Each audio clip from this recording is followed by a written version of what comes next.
Do you remember when you were a kid and you would wander into the kitchen looking for food? Sometimes you would walk right into the action. Every time I have a taste of Asam Laksa, this is the scene that I'm transported into. Picture this. My mom and my 3 aunts, each preparing one component of the dish. One slicing the onions, one stirring the rempah, one shredding the fish, and one plucking the aromatics. While grandma is just walking around, tasting, checking on the freshness of the ingredients. Time to time, I would hear her say in Hokkien, "Don't shred that fish too finely. We need them in bigger pieces for texture." Much like an orchestra conductor, she took all these people and ingredients, brought them together, and made them sing a symphony. I didn't know it then, but this was actually the scene that would shape my perspective on leadership. This is the story of how I came to believe in leading like a grandmother, with empathy and an appreciation for diversity. Well, you know how the story goes. I love food, I became a chef, and I learned very quickly that a professional kitchen is nothing like my grandma's. You've seen the old school kitchen shows, you know what it's like. But here's the part that no one talks about. When you've got to plate the dish in the next 30 seconds and no one is in the mood to tell you what you're doing wrong or why, you just have to. And then this happens once, twice, and soon it's been a year and you still don't know how to grill a steak perfectly. What you do know is that if you ask, you're gonna get screamed at. That was the wall I ran into for 8 years straight. So you can imagine my frustration. Fact is, more and more chefs are leaving the industry because there are better careers out there without the long hours, without the emotional strain. When I graduated from culinary school, there were 50 people in my class.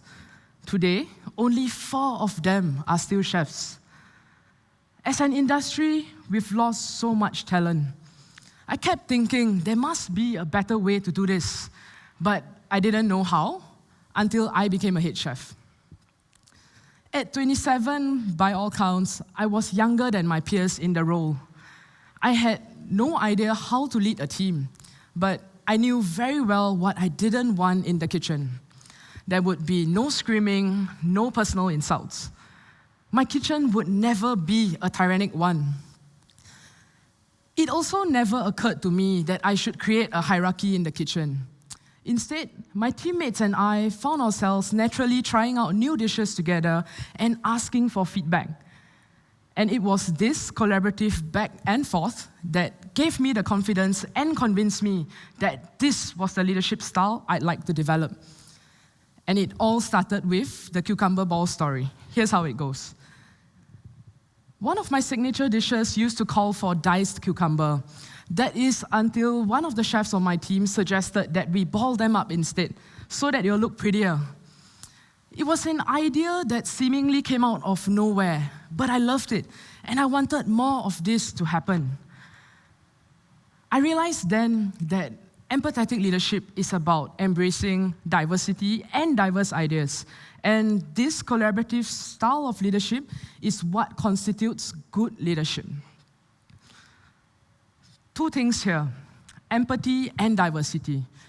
We all know the importance of these values, but how do you translate them into action as a leader?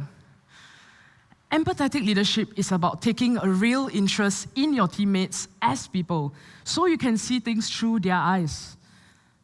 I lead a team of chefs from varying regions in Asia, and I like to think of them as spices on a rack. You've got salt, pepper, garlic, ginger. Together, they would make a brilliant combination, and the possibilities are endless. But to get there, you need to first understand each of their individual flavors and qualities. That is where embracing diversity comes in. In today's world, diversity is well associated with numbers and statistics, but it is so much more than just race or origins. What I mean is, diversity is more than just a representation. Think of your own palate. The more open-minded you are, the more you eat, the more your concept of what's delicious grows. Or else, our idea of a fine meal would be that of the chicken nuggets we ate as kids, right? Point is, the more you embrace diversity, the more varied your successes can become. For me, it means looking beyond origins and seeking diversity in experiences as well. Traveling is a great way to do that. I have dishes on my menu that are inspired by ingredients that my chefs brought back from their vacations. When you keep an open mind like that, creativity comes naturally. But this process of creating as a team isn't something that just happens. It requires active intervention. Remember that cucumber ball story? It could have remained as an isolated incident, but it inspired me to introduce weekly trial sessions with my team for them to just experiment and propose new dishes. I wanted them to create with me, not just for me. And sure, this can have hilarious outcomes sometimes. So I have a chef on my team that's just coming out of his teens, and he's so playful. He loves coming up with seriously weird flavors by mixing random ingredients around the kitchen. But I made it a point to always try it. And that was how he eventually saved the dish from being axed. He spent 2 months working on an alternative sauce, and it took him 6 tries to nail it. But it was a game changer. We kept the dish, it became even better, and it was crystal clear that all this would never have happened if he hadn't felt safe to experiment. At some point in your lives, you'll find yourselves leading a team, big or small. In fact, you probably already have.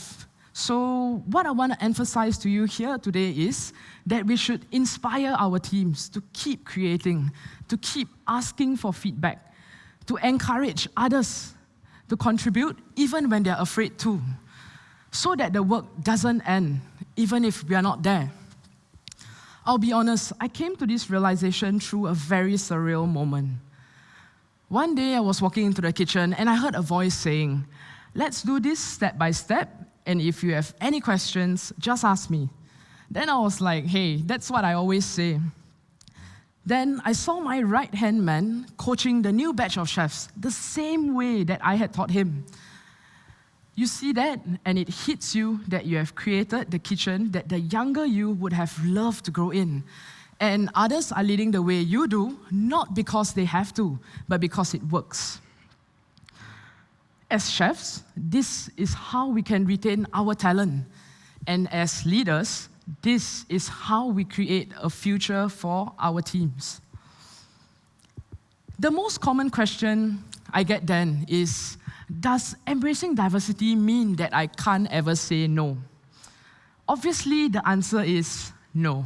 You should say no, because diversity is not about blind acceptance. You can lead with empathy but still exact discipline. But on the flip side, it also means that people can say no to you. That's what you've got to be open to. That's the biggest step you've got to take backwards. So one of my greatest pet peeves in the kitchen is when the trash bins have any trash in them. For a long time, I made my teams clear the bins even when they were just 20% full. It irritated them, but no one would talk about it. Then I noticed the bins were getting bigger and bigger. Because how big are these bins gonna get, right? So we had a chat about this, and it was in this process that I realized that this is no longer just my kitchen. It's our kitchen now. And sometimes I have to take a step back. So yes, I compromised. 50% capacity, back to the smaller bins. So you see, it all comes down to seeing through the eyes of your teammates and being aware of the amount of power you hold. The process of creating space and cultivating diversity can't truly happen if you won't budge from your throne. It's when you're most resistant that you should give it a second thought. Compromising shouldn't feel like it's a personal defeat, when it's a step towards our common goal. And that's why I can really call my team my family, with me being the grandma in the kitchen, guiding them, with them knowing that they too have a say. Thank you.